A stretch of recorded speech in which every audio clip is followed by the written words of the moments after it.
Luke 15:24. This son of mine was dead, but has now come back to life. He was lost and has now been found. The ministry of Jesus is to find the lost and to find for the lost whatever other losses they might have had during their lost years.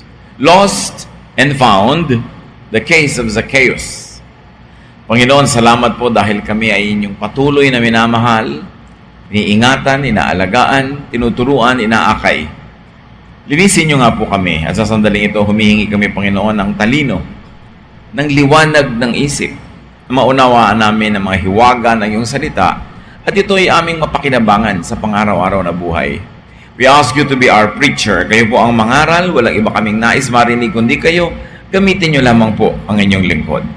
May your preaching, your teaching, your guidance lead us unto greater knowledge of you and unto peaceful, fruitful lives. Father, we ask in the name of your Son, Jesus.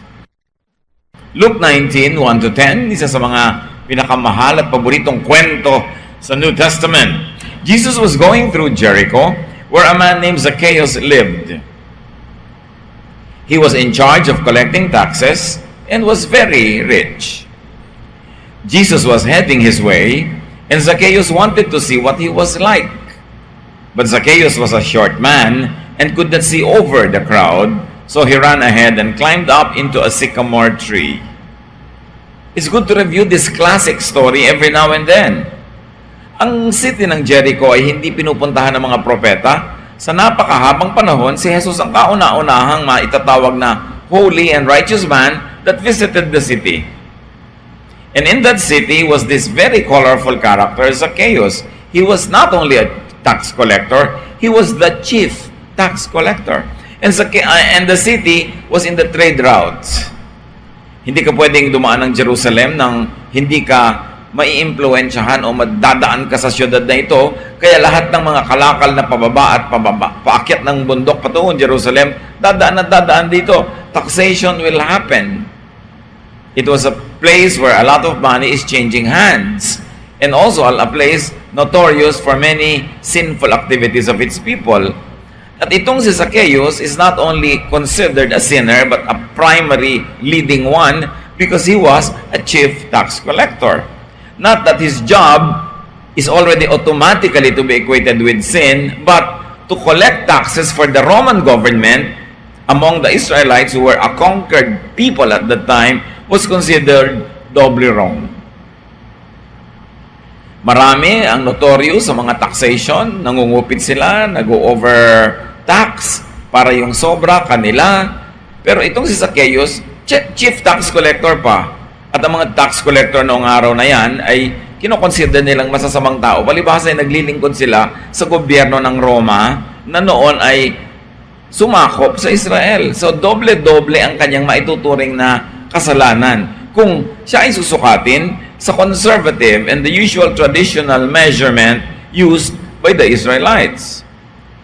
At dahil doon, nung si Jesus ay dumalaw, nagkakagulo ang mga tao, curious sila, the reputation of Jesus precedes him, ang dadaanan niya na makipot na daan ay punong-puno na ng mga nag-uosyoso. At itong si Zacchaeus ay walang nagpasingit sa kanya para mapunta siya doon sa harapan. Siya pa naman ay hindi katangkaran, hindi siya makakita over the shoulders of the people who were gathered along the path, along the road. So nagtatakbo siya, papalayo na papalayo doon sa maraming tao, at doon nakakita siya ng isang puto ay inakyat niya, at doon siya nakunyapet para makita niya si Jesus sa kaling dumaan. There was a great effort. May effort siya para makita niya si Jesus. When Jesus got there, he looked up and said, Zacchaeus, hurry down. I want to stay with you today. Zacchaeus hurried down and gladly welcomed Jesus. Now, in that whole city, nobody gave Zacchaeus the space. Kahit mataas ang kanyang posisyon sa gobyerno, walang nagbigay sa kanya ng lugar para makasingit at makapanood ng dumadaan na si Jesus, kaya kailangan niya umakyat ng puno. As much as the people never gave him a space, Jesus gave him the space. Jesus singled him out.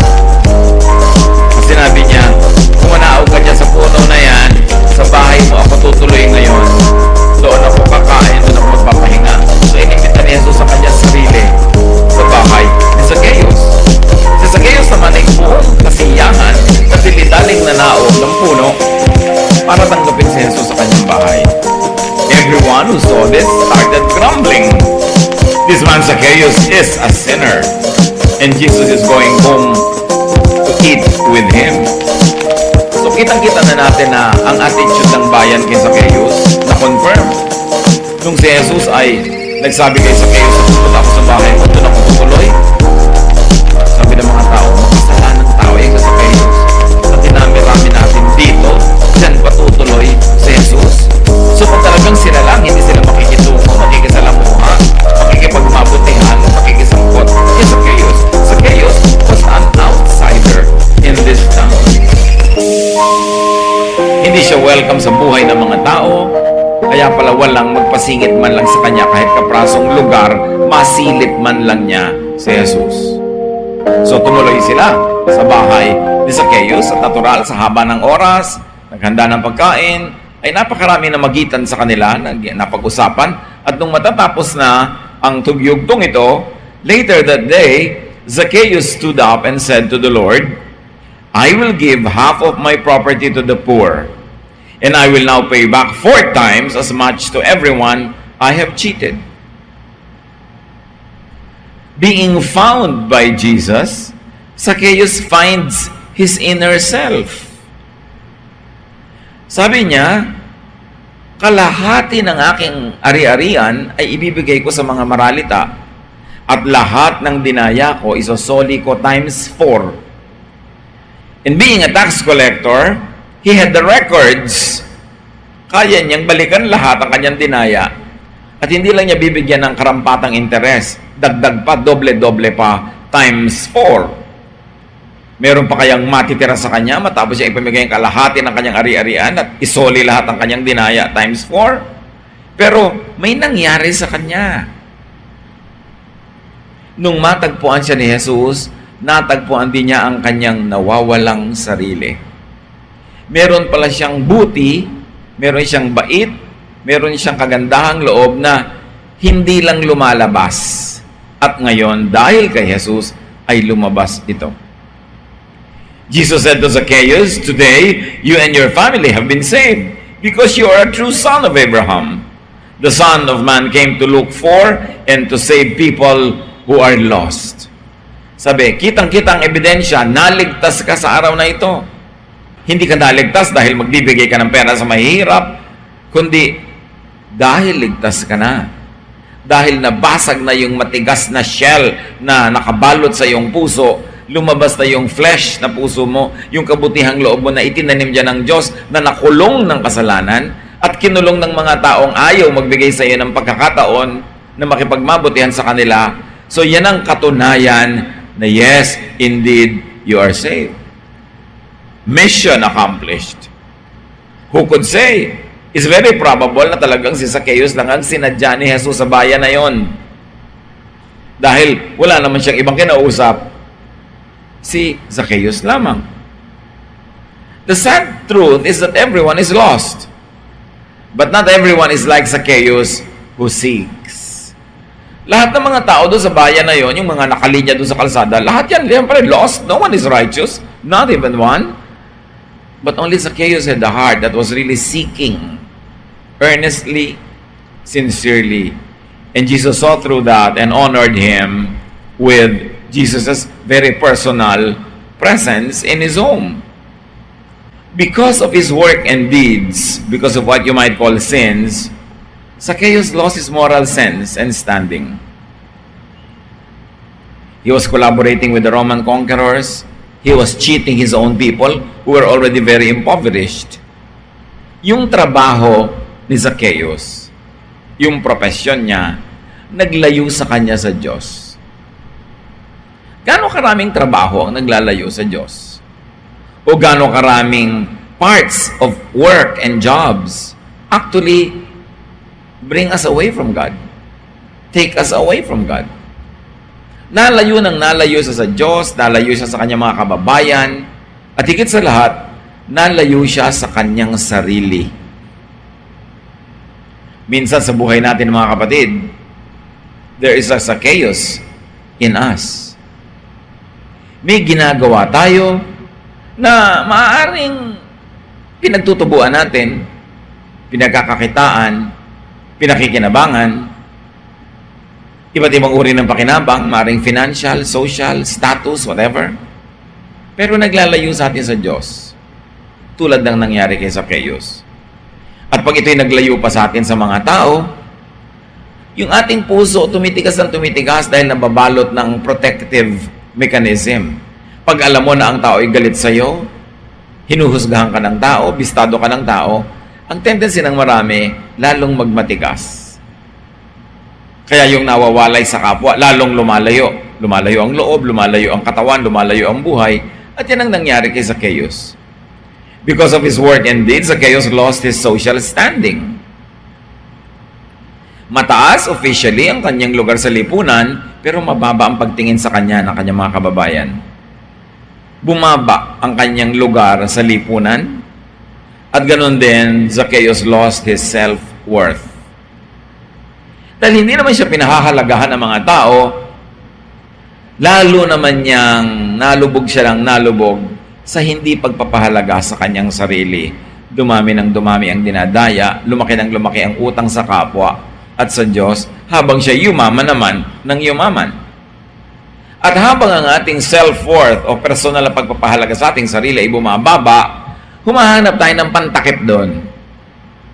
Kadalasan ang pantakip ay pera, professional success, tinatakpan natin ang mga kakulangan ng ating espiritu ng magandang damit, ng fashionable wear, ng achievements na iba't iba, pantakip. Pero walang takip na kasya. Nahuhubaran tayo pag tayo gumagawa ng mali, tulad ni Adan at ni Eva, na kinailangang damitan ng Diyos ng mga balat ng hayop. Napaka-importante na hindi tayo nagmamatigas. Na pag meron tayong nagawang mali and people feel bad about us, we should also begin to feel bad about ourselves. Enough for us to change our ways. Huwag panindigan, huwag panigasan ang isang maling gawa. Napaka-importanting magbalik loob sa Diyos at baligtarin ang mga kamalian. But being treated as bad, as an outcast, only hardened his heart. At sa buhay natin, ganon. Kumisan mga kapatid, meron tayong member ng family na na-label na siya, black sheep yan. Yan ang ano sa amin, pasaway. Yan ang makulit, yan ang mahirap ang ugali. Sa kagaganon sa kanya ng mga tao, at sa pag-iwas sa kanya, sa pagpupwera sa kanya, lalo lang tumitigas ang puso. At lalo lamang na lumalala. Pag nangyayari ito sa ating puso, dapat tayong mag-review. Hindi ko papayag na lumala ako dahil lamang masama ang pagtingin nila sa akin. Lalo pa nga ako magpapakasama. No, dapat baligtarin ko ang pagtingin nila sa akin. At huwag nating itulak ang ating kapwa na magmatigas kung tayo man mismo ay pinagtitigasan natin siya ng loob, tinitikis, ipinupwera. Dahil sa napakatagal na marahil na kalagayan na yun ni Zacchaeus na outsider siya, he already accepted his sorry social status. Hindi na niya ipinilit pang makisiksik sa mga tao, he just climbed a tree. At ito naman ang mapupuri natin sa kanya, gumawa siya ng paraan. Kung gusto mong makita si Jesus, gusto mo siya marinig, gusto mong magkaroon ng kaugnayan sa kanya, gagawa ka ng paraan. Lahat tayo merong kakulangan na pwedeng maging hadlang para tayo lumapit sa Diyos. At kung yung kakulangan na yan, ang ating lagi na lamang gagawing excuse, hindi na tayo malalapit. Pwede naman kasi sabihin sa Zacchaeus, kasi hindi ako matangkad, wala akong makita, wala magpasingit, uuwi na lang nga ako. Pwede naman niya sabihin, wala akong makita, walang magpapasingit, may puno nga, pero ba't naman ako aakyat? Ang taas-taas ng rango ko sa lipunan, may edad na ako, aakyat pa ako, pambata lang yan, uuwi na lang ako. Napakadaling umatras sa paglapit sa Diyos pagka ikaw ay nagpadala sa mga hadlang. But Zacchaeus overcame those obstacles. People could get lost because of their deeds, intentional or not intentional, because of their connections, because of their what people call faith. It can happen to anyone na tayo ay mawala, maligaw. Gano'ng karaming beses tayo naliligaw din, kaya lang nakakabalik. Kumisan madaling nakakabalik, hindi nahahalatang naligaw kahit sandali. Meron naman matagal maligaw, Ang importante, gumagawa ka ng paraan para makabalik. At yung gumagawa talaga ng taus-pusong paraan para bumalik, kita yun ni Jesus. Kilala yun ni Jesus. Alam yun ng Diyos. At sa dinami-rami ng mga tao doon, inihiwalay ni Jesus ang atensyon niya dito kay Zacchaeus. Tayo man, basta gagawa ka lang ng paraan. Huwag kang magpapahira ng loob sa iba't ibang mga hadlang at mga balakid. Zacchaeus was lost, nawawala, naliligaw, but he was found by Jesus. And there is a Zacchaeus in each one of us. At sa palagay niyo ba, ikinuwento ang kwento ni Zacchaeus dahil ang kwento yon? No. Kasi tayo ang Zacchaeus na ito. Kaya ito ay sinulat para mapag-aralan natin dahil tayo rin ay isang Zacchaeus. Now, the important thing is that Zacchaeus found Jesus the way. We also can find Jesus the way.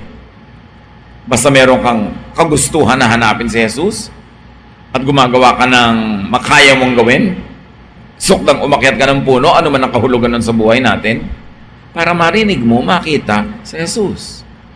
And Zacchaeus found his true spiritual and personal value when he received Jesus. Nakita niya yung pagbabago. Matapos silang mag-usap, tinanggap niya ang Panginoon sa kanyang bahay, which is symbolic, natural, and understandable na tinanggap niya si Jesus sa kanyang puso. Kasi hindi naman yung bahay niya ang talagang pakay ni Jesus na pasukin. Gusto ni Jesus na pumasok sa puso niya. At yung parehong yon naganap. On physical level, it was the house. On spiritual level, it was his heart. And then he found his true value. Ano pala yung true value niya? Gusto pala niya man talagang magbigay sa mahihirap. Gusto niyang isoli ang mga dinaya niya at ninakaw.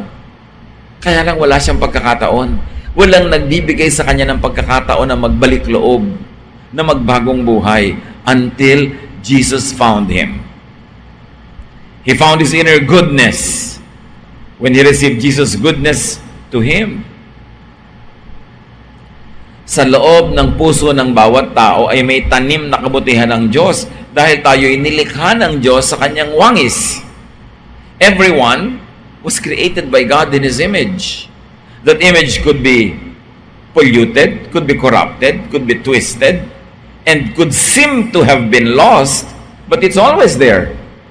Dahil Diyos ang nagtanim doon. At ang mahalaga lang, mahawi ang mga balakid, matanggal ang mga hadlang, at basagin yung nanigas na balot ng pusong ito upang lumabas the heart of flesh. The real person in the image of God. And Jesus finding, affirming, saving, and restoring him made that happen.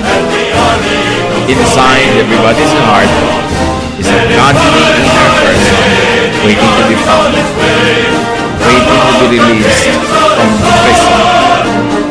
Kahit sino pa isip natin masamang tao, mali, kadalasan lumabis na yung pagtingin natin sa kanyang masama dahil sa dagdag na kwento ng iba, paulit-ulit na kwento, paulit-ulit at padami ng padaming dagdag na wala naman talaga tayong personal experience ng kasamaan ng tao, pero hinusgahan na nating masama.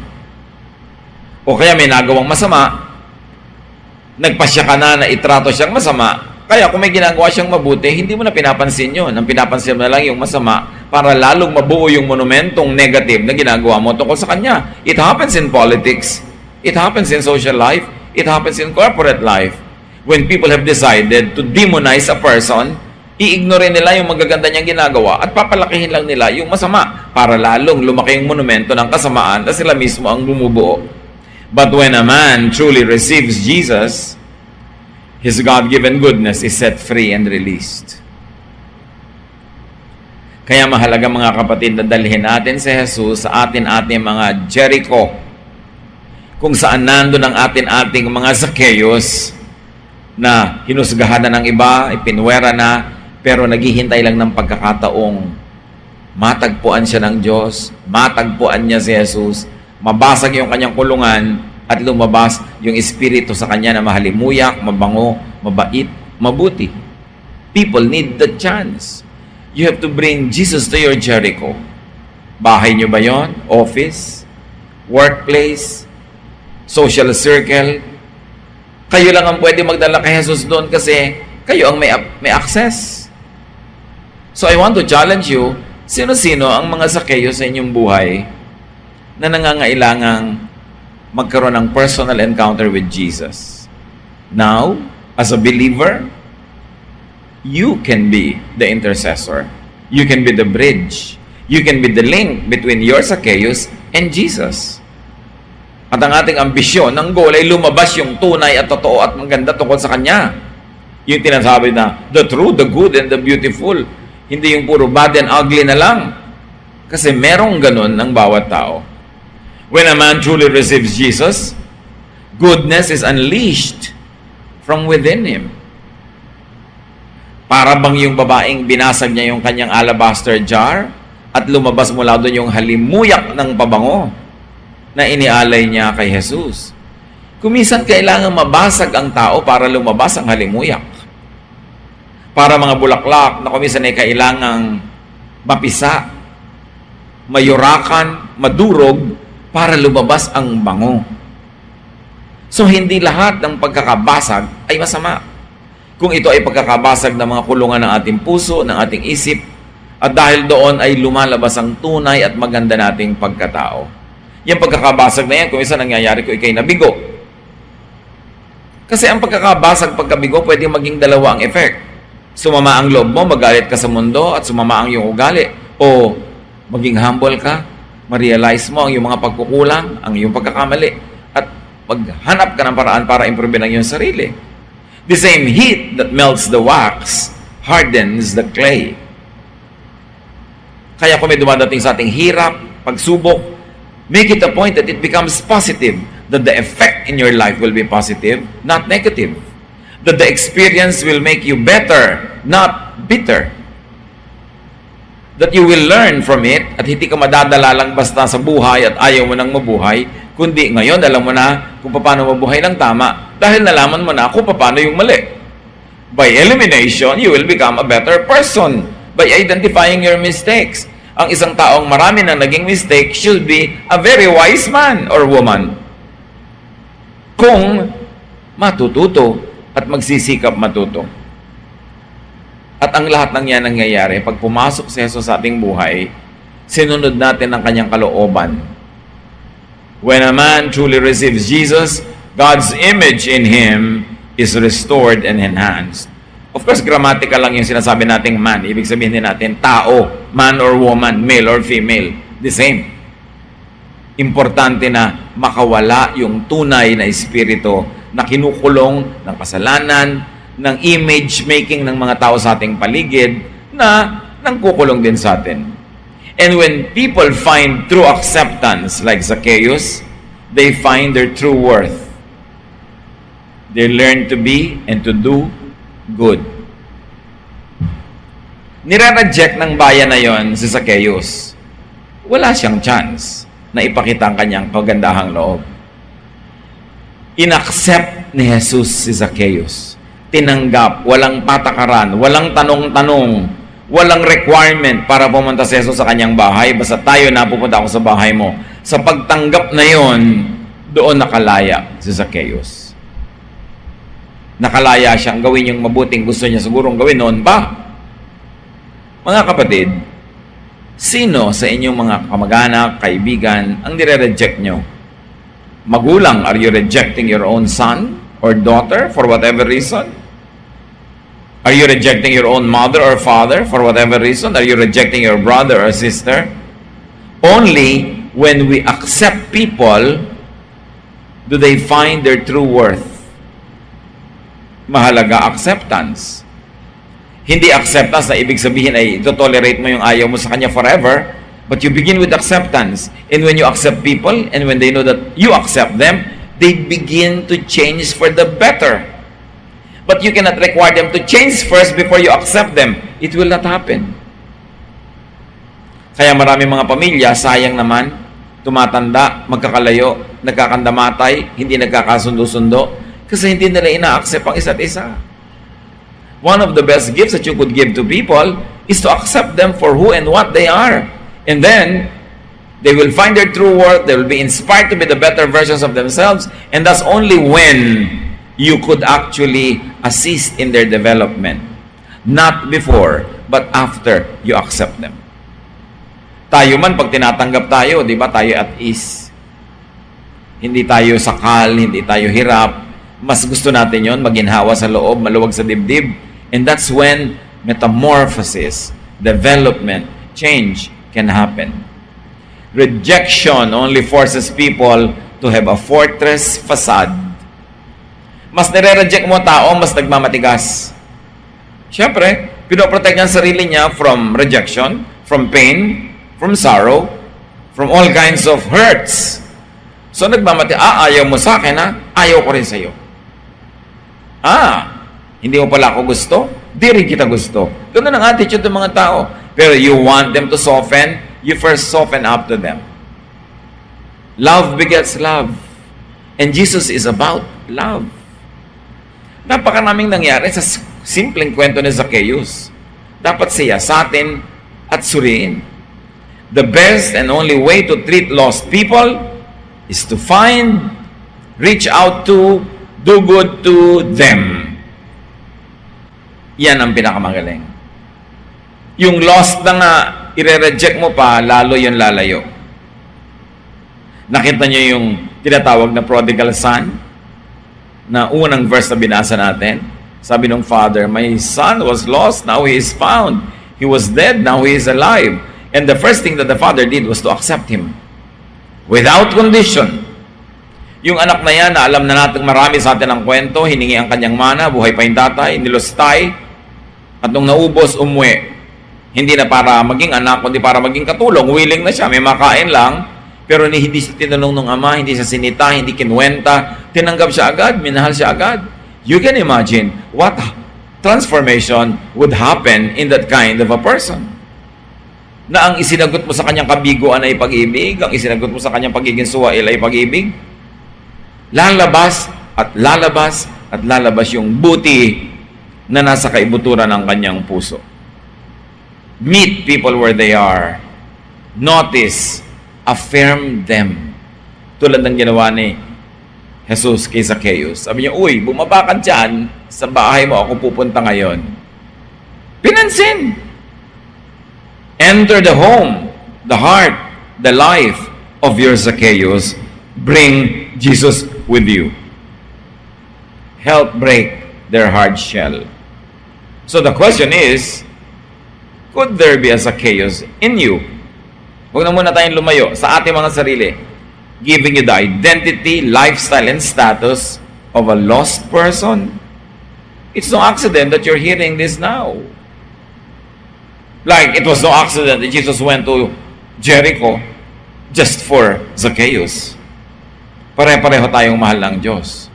At ayaw niya may nanatiling outsider, lost, hardened, and considered sinful. If there is a Zacchaeus in you, let Jesus find you.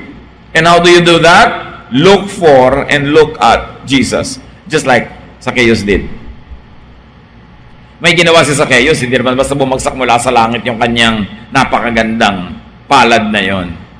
Lumabas siya ng bahay, nagsikap siyang sumiksik, nung hindi siya nagtagumpay, umakyat siya ng puno. Dapat tayong merong gawin.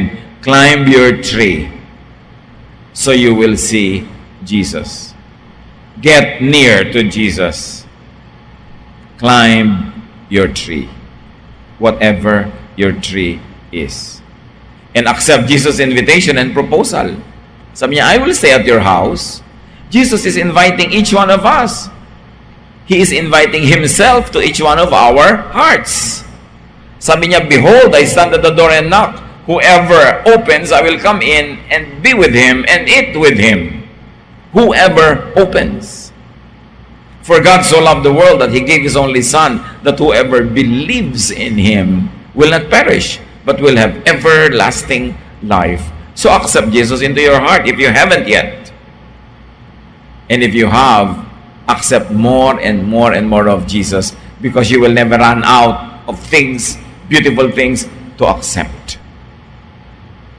We are changed from glory to glory. No eye has seen, no ear has heard, no mind has conceived what good things God has in store for all of us. So, hindi lang one-time acceptance kay Jesus. Araw-araw, kung nagawa mo na yon, patuloy kang tumanggap pa ng more and more teachings, more and more correction, more and more empowerment, more and more love and blessing. Open your house, your heart to Jesus. Literally, open your house to Jesus. Do a Bible study there. Have prayer gatherings there. Let people come to you and let them feel the love of Jesus. You are an extension of the church. Every house of a believer is an extension of the church. And open your heart to Jesus. To your work, to your habits, to your calendar, to your lifestyle. Jesus must be there. Hindi lang siya isang motif pagka Wednesday night o Sunday morning. But open every room in your house to Jesus. Open every part of your life to Jesus. Your dreams, your plans, your aspirations, your enjoyment, your sacrifices, everything. Because Jesus is Lord of all. Let the love and acceptance of Jesus bring out your real inner goodness that had been hidden, distorted, or corrupted by sin or by misdeeds. Manalamin ka, kapatid, at sabihin mo sa sarili mo, may ibubuga ka pa, may ilalabas ka pang bait, may ilalabas ka pang ganda ng loob, may ilalabas ka pang talent, meron pa, marami pa, dahil binigyan ka ng Diyos ng mga yan.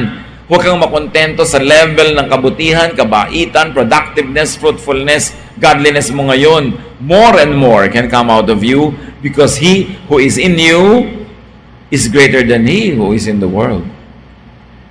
Because there is so much more that you could be. Huwag kang makontento na kung ano ang level of your spirituality nung araw, the same pa lang ngayon, o baka worse pa ngayon. Dapat improve ng improve. Yun ang ibig sabihin to accept Jesus into our lives. We are an unfinished project. We keep on developing. And let your inner godliness come out and shine. Kung minsan, ang lumalabas yung ating inner ungodliness. No. Give less and less opportunity for our inner negative selves to manifest itself. Give more and more opportunity for the true, the good, the beautiful, the godly in you to come out, to dominate a situation, to be noticed, and to be an inspiration. Nag-aagawan yung inner self sa atin kung sinong lalabas, yung negative o yung positive. Turn every opportunity into a positive one to prove the love of God to yourself and to others, to prove the power and the victory of God. So, sa bawat sitwasyon, may chance ka ngayong magalit o hindi magalit. Bakit mo pipiliing magalit? May chance ka na maging maramot o generous. Meron kang yung opportunity to forgive or to not forgive. Why choose to not forgive? You're only a beneficiary of forgiveness. May choice ka na maging polite or rude. Why choose to be rude? You're a child of God. Laging merong gustong lumabas at kumawala. Pero ang gusto ng Panginoong Jesus ang lumalabas, yung kamukha niya, yung image niya. Be conscious because there is a Zacchaeus in each one of us. And could there be another person as Zacchaeus waiting for your redeeming attention and invitation? Redeem time. The days are evil. Huwag na natin ipagpaliban na magdala ng mga tao sa Panginoon at dalhin ng Panginoon sa mga tao. Could there be a Zacchaeus waiting for your liberating forgiveness and acceptance? Review your lives, mga kapatid. Mag-review tayo ng mga buhay natin. Baka may Zacchaeus kayo na naghihintay ng inyong pagpapatawad tulad ng ginawa ni Jesus kay Zacchaeus. Ng inyong acceptance tulad ng ginawa ni Jesus na pag-accept kay Zacchaeus. Stop rejecting people, especially your family members. Si Jesus, pinuntahan pa niya si Zacchaeus para niya tanggapin. Yun ang marapat nating gawin sa mga Zacchaeus ng ating buhay. Could there be a Zacchaeus in your life waiting for your healing touch? Remember, we have the power of God. Because we have the Spirit of God, And we can heal people when we touch them. Not only literally, but more importantly, spiritually. When we touch them emotionally and spiritually, they can heal. Yet, we can also touch them in a way that could make them worse. That could inflict more illnesses in their psyche, in their mind, in their hearts. Yung touch natin, pwedeng blessing, pwedeng curse. You have the choice. Why will you choose to be a curse when you can choose to be a blessing? Model ni Jesus pinakita sa atin. That day, Jesus chose to be a blessing to Zacchaeus. We too could be a blessing to our Zacchaeus. Do a Jesus. Find your lost Zacchaeus, be it yourself or another person. Dear God, we thank you for the love of Jesus. We thank you for this very superb example of your love through Jesus. Hinahanap mo talaga, Panginoon, ang mga nawawala at yung tunay na naghahanap din sa iyo ay ginagantimpalaan mo ng iyong presensya, ng iyong pagpapala, at nakawawala yung tunay at maganda namin mga ugali at asal. Turuan mo kami na una i-apply ang mga prinsipyong ito sa aming buhay to welcome your Son Jesus into our lives so that like Zacchaeus, we could start to do good and we can stop doing wrong. And also, Lord, teach us to bring Jesus into many Zacchaeus lives so that we could be an agent of blessing. Pagbulay-bulayan natin sumandali sa tahimik na paraan kung ano ang pagbabagong dapat mangyari sa ating buhay matapos ating ma-realize sa mga ito. What should we do? What should we stop doing? How could we do as Zacchaeus to ourselves to seek Jesus? And how could we be a Jesus by bringing forgiveness, restoration to people? Lord, teach us to apply this in our daily lives. Be with the Lord in silent reflection.